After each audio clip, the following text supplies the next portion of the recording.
पश्चिम बंगाल एक वक्त था जब इसे वामपंथ का सबसे मजबूत गढ़ कहा जाता था।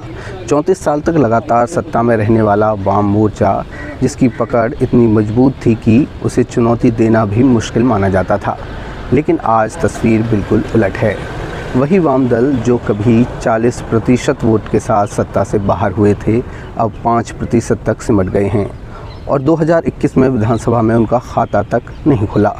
तो सवाल है, ऐसा क्या हुआ कि अर्श पर बैठा वाम दल फर्श पर आ गया? इसकी शुरुआत होती है 2011 से, जब ममता बनर्जी की तृणमूल कांग्रेस ने वाम मोर्चे को सत्ता से बाहर कर दिया। लेकिन हार के बाद भी वाम दलों का जनाधार खत्म नहीं हुआ था। असली गिरावट इसके बाद शुरू हुई। दरअसल 34 साल की सत्ता ने वाम दलों को भीतर से कमज़ोर कर दिया था। जो पार्टी कभी सड़क के संघर्ष से बनी थी, उसके कार्यकर्ता सत्ता के ढांचे में ढल गए। ज़मीनी लड़ाई की क्षमता धीरे धीरे खत्म हो गई। उधर सत्ता में आने के बाद टीएमसी ने वाम दल के संगठनात्मक ढांचे को कमज़ोर करने में कोई कसर नहीं छोड़ी। कार्यकर्ताओं पर दबाव बढ़ा और पार्टी का कैडर बिखरने लगा।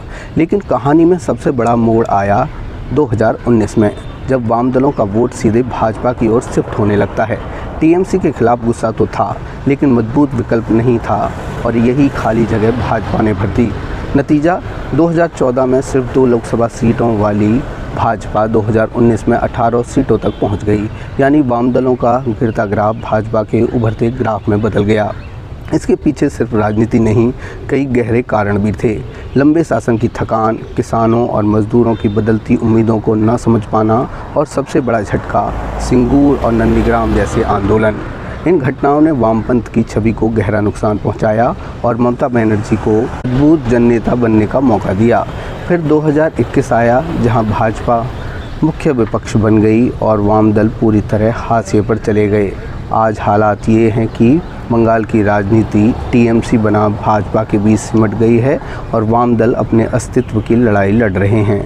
तो बंगाल की यह कहानी सिर्फ एक पार्टी के पतन की नहीं, बल्कि इस बात की भी है कि राजनीति में अगर आप समय के साथ खुद को नहीं बदलते, तो इतिहास आपको पीछे छोड़ देता है।